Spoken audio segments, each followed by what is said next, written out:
An Oklahoma lawmaker says he will rewrite his bill to make sure AP history classes are not cut. State Representative Dan Fisher backtracked today after raising a firestorm of national criticism, saying he just wants the State Board of Education to revise the coursework and test. Fisher claims the class doesn't teach enough about American exceptionalism.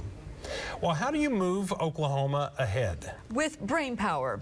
News on 6 anchor Scott Thompson says David Boren's been pushing that approach for more than 20 years in Norman. Scott? Terry and Craig, the national ridicule heaped on Oklahoma this week because of that legislative effort to kill advanced placement U.S. history high school courses. Well, that just served to reinforce my choice to begin this So Much More series with the president of the University of Oklahoma, David Boren. I can't think of another Oklahoman who has been as forceful and as public an advocate for moving this state forward over his almost 50-year public service career. He is someone who knows the power of education is transformative in the ongoing struggle to make Oklahoma so much more.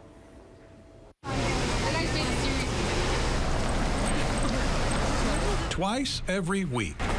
A game at the end of Simon Says, and they're going to. This is the place David Boren goes to recharge. Good morning, President. Good morning. And that government that is established by consent protects our most important rights. To think and to grow and to question, still learning at 73. I would say one of the reasons I believe in the future so much is I'm around the young people I'm teaching at the University of Oklahoma every day.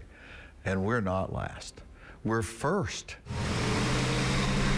In case you didn't know, he sings the praises of his university at every turn. We have the highest ACT score average ever at a public university in the history of this state. Our freshman class this year is the best we've ever enrolled. He'll come to meet many of them in this course in American government and politics he teaches every semester. Senator David Lyle Boren. Fitting for the man who, 21 years ago, gave up his U.S. Senate seat with 2 years remaining in his third term to become the president of the University of Oklahoma. He came home because he saw a chance to use OU as the state's economic spark plug, to give the university a reputation as much for academics as for football. Did you talk about national rankings?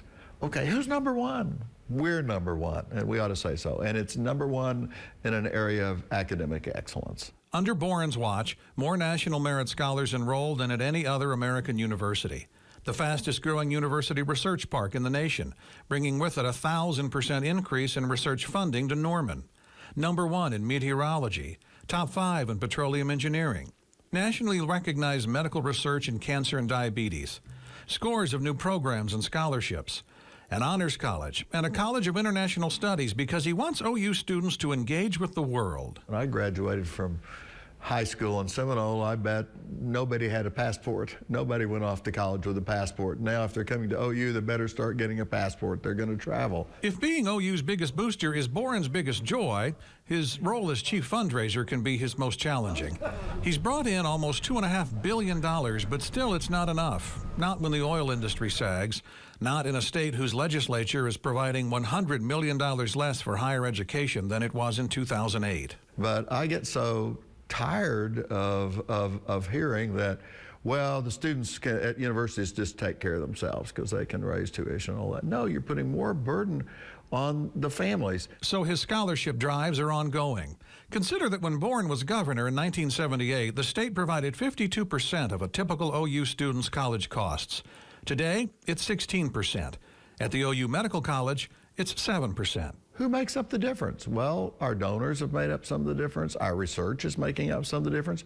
But most has been made up by our students and their families. So while it's the state's part, the state's investment share in our universities and colleges and schools has dropped, the parents and students have had to contribute more than twice as much. And though Boren has managed to keep OU's in-state tuition third lowest in the Big 12, he's dealing with a legislature that cut the income tax rate by 0.25%, while at the same time staring up from a $600 million budget hole. You can't tell me that the average Oklahoman wants $18 a year in tax cuts more than they care about educating their children and grandchildren, getting them prepared for life and rebuilding the strength of our economy and our society. I don't believe that. I was just wondering, of that book on demographics. What David Boren does believe is that when these students reach positions of leadership, they won't settle for an Oklahoma that lags behind the rest of the nation.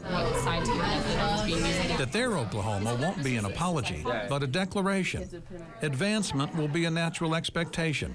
passed along in a classroom, and spread across the world from the place he knew all along could be that spark plug, could be so much more. I truly love what I'm doing, and these students, I don't think they can begin to know how much I care about them and care about their futures. What a joy it brings to me to see their idealism, to see their enthusiasm and their abilities, and to know that they're coming to life here. So, have you ever contacted your state senator or state representative? Phone call, email, letter? Do you even know who they are? If not, I've provided the link to find them inside this story at newson6.com. If you've got a son or daughter at an Oklahoma public university or college, or hope to in the future, this might be a good time to use it. Otherwise, your silence speaks volumes to the legislature. And if you know someone who's making this state smarter, healthier, a better place to be, email me at so much more at newson6.net.